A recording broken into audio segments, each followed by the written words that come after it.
And I think that's it.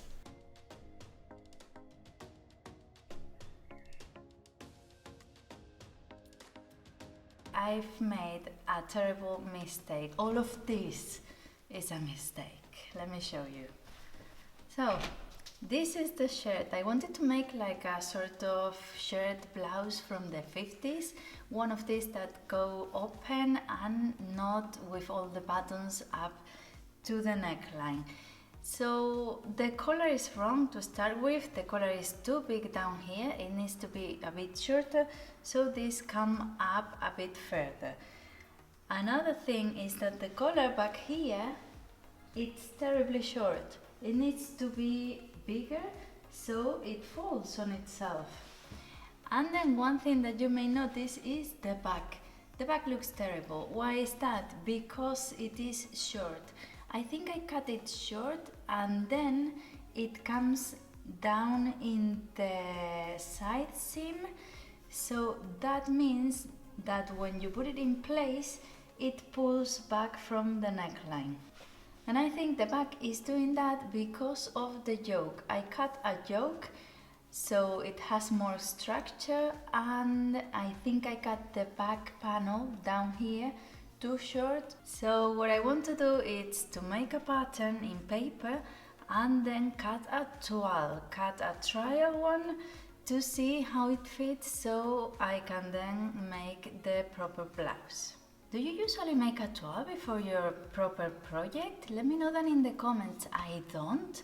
I never make toiles. I'm a bit of a daredevil there, I think. I just use really cheap remnants. I think this one was for free because it was so tiny that they didn't charge me anything, and they usually turn out okay. So I never do them. Let me know what you think. I have my piece of material ready. It's another remnant I got really cheap. I think it was €4, and it is the same pattern I used in the dress I made during the summer, but instead of white, it's in navy blue.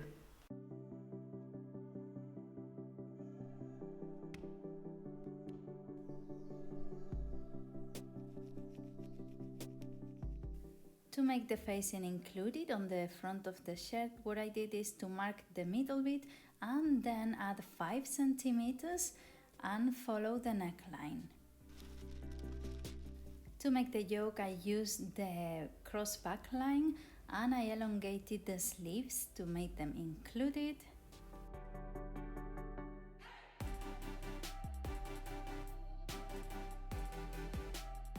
And for the rest of the back panel, I did the same and added 3 centimeters on each side. And an easy way to make the collar is just to trace it from the yoke. That way you have it really easy and you don't have to add much more. Now with all my patterns cut, I really like the front piece one with the facing included. I don't know, these are my own conclusions. You just take that into account. And then when you fold it, everything will be hidden once the buttons are in, like this one.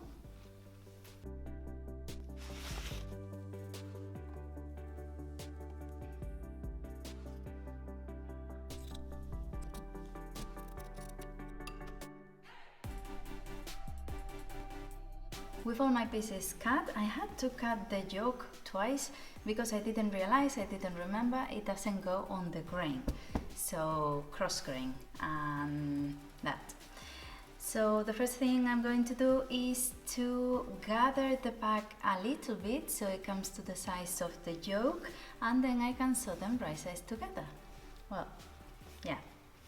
Which one is the right side? Because this material, well, doesn't matter really.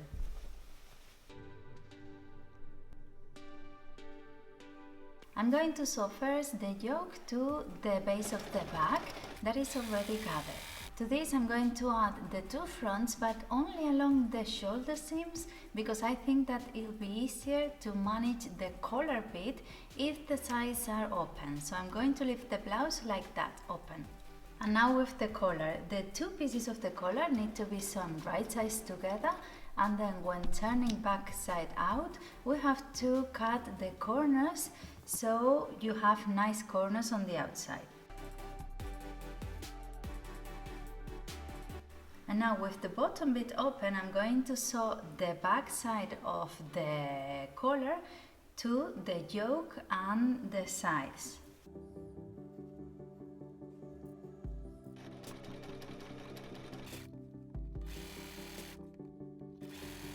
This is how I'm doing. This is my collar already sewn on the back, and this is the blouse that is open on the side.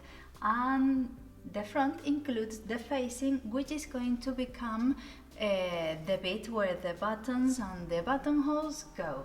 So when I fold it, of course, I have marked here where it needs to be folded, and I need it to go like this. So to do that, I'm going to just sew it right sides together and sew it inside the collar as well, so it's nice and neat and stays in place, because if not, it will move, this bit will move. So I'm going to just leave the collar in the middle and not sew the part that I haven't sewn yet, but on what I've just sewn, like this, like a sandwich, but this bit has to be loose. So that way, when I turn it right sides out, everything will be folded and nice and neat, I think. This is all just theories of mine. Let's try.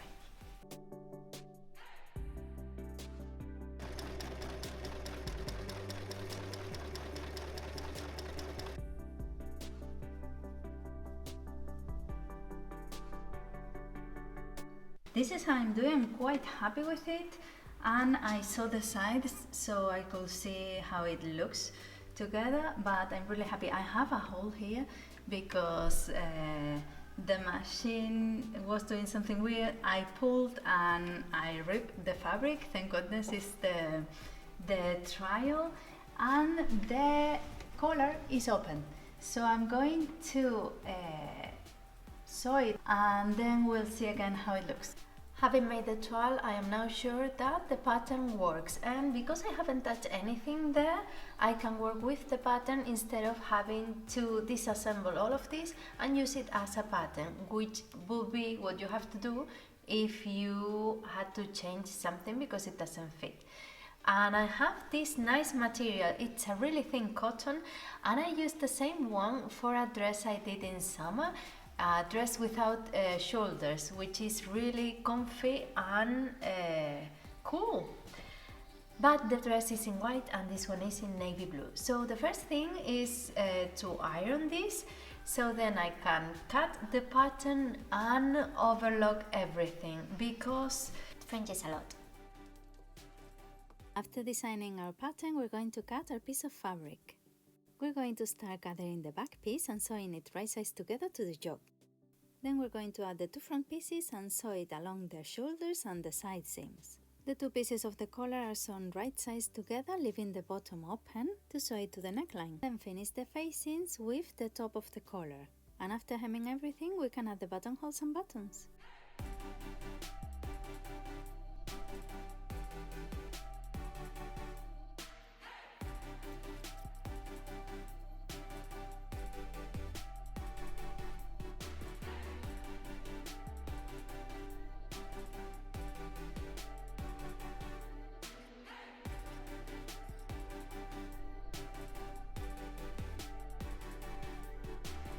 Sewing with romance is a risky business because I just had enough material to place my pattern. I had to play with it for a little while because I wasn't sure if I had enough, but I did. And the yoke and the collar go cross-grain, so I did that. So now I'm going to serge everything. And this is what I have left. Look at that. Ooh.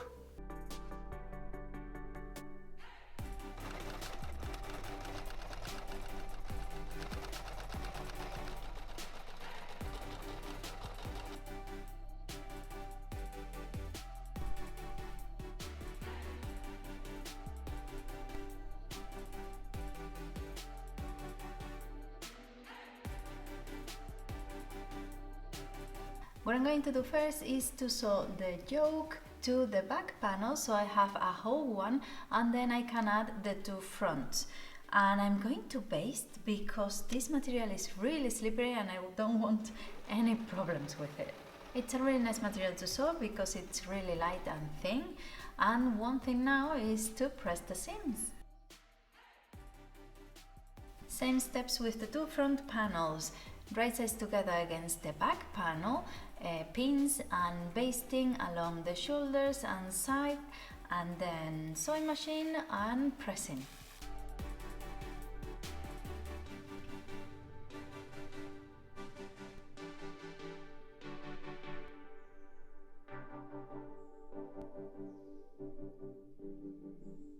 This is how I'm doing. All this excess material is what is going to be the facing. I made an included facing, so that way when it's sewn in here and the collar opens a little bit, the neckline opens, it's nicely finished.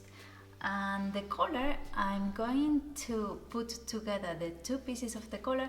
I didn't want to interface in the beginning, but I found a bit of interfacing I have left and it's really thin, so I'm going to add it because this material is really thin, so that way it has a bit of something.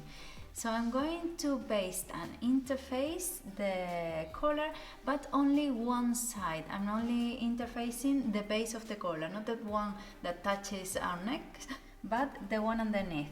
And I'm going to baste it with the base open, so that way I can then add it. This is how the collar is looking, the front and back with the interface already iron in, and the base is open. So I'm going to sew these three sides, the top and the sides, so that we can add it.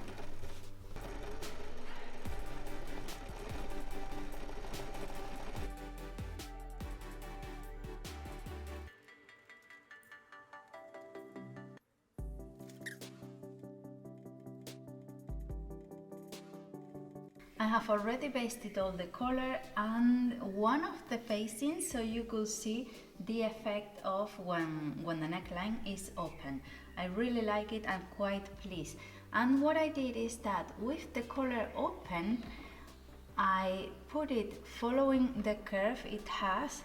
I put it right sides together and basted to the bottom of the collar, not to the top one, because that one will cover all the seam we're going to do. So that way, if we do this material is so slippery. And put some pins so you can see. This is the effect I was hoping for. So now when I put it right sides out, it's only pins, so the little corner comes out and it will be nice like this one. So I'm going to baste that and then take it to the machine.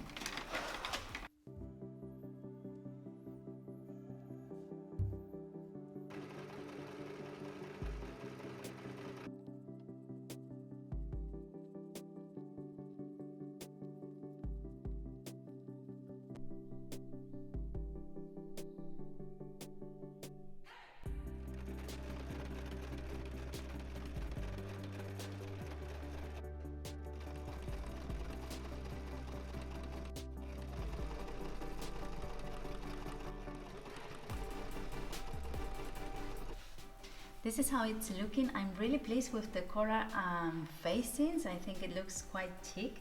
And I took advantage because I was sewing. I hemmed it all around the armholes and the bottom. And now I'm not going to sew the facings on the side because I think in theory, these all are theories of mine, I think with the buttonholes in place that will keep them there. Let's see.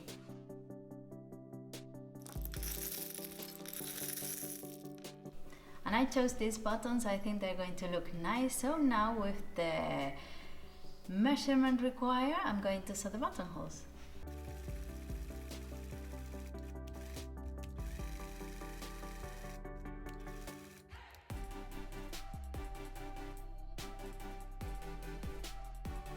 And to open the buttonholes, there's nothing better than placing 2 pins so you don't end up ripping everything.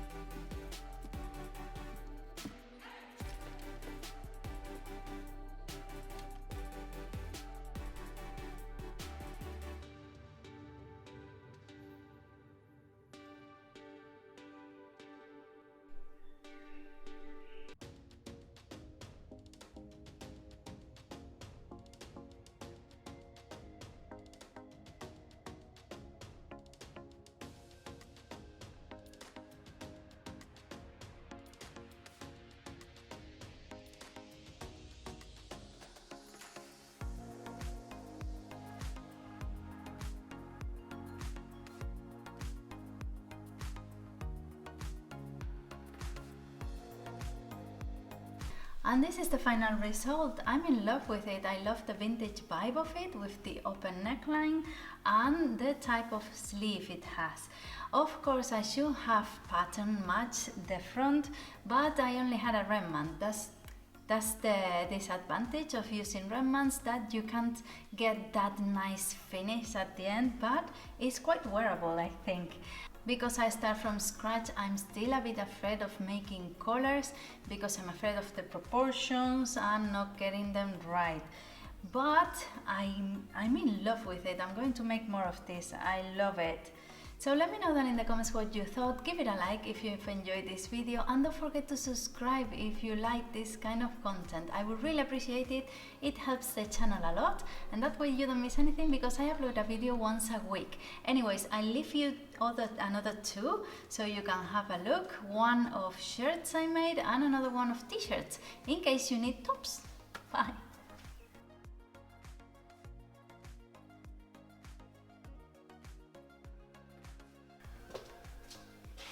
¡Ay, que me mato!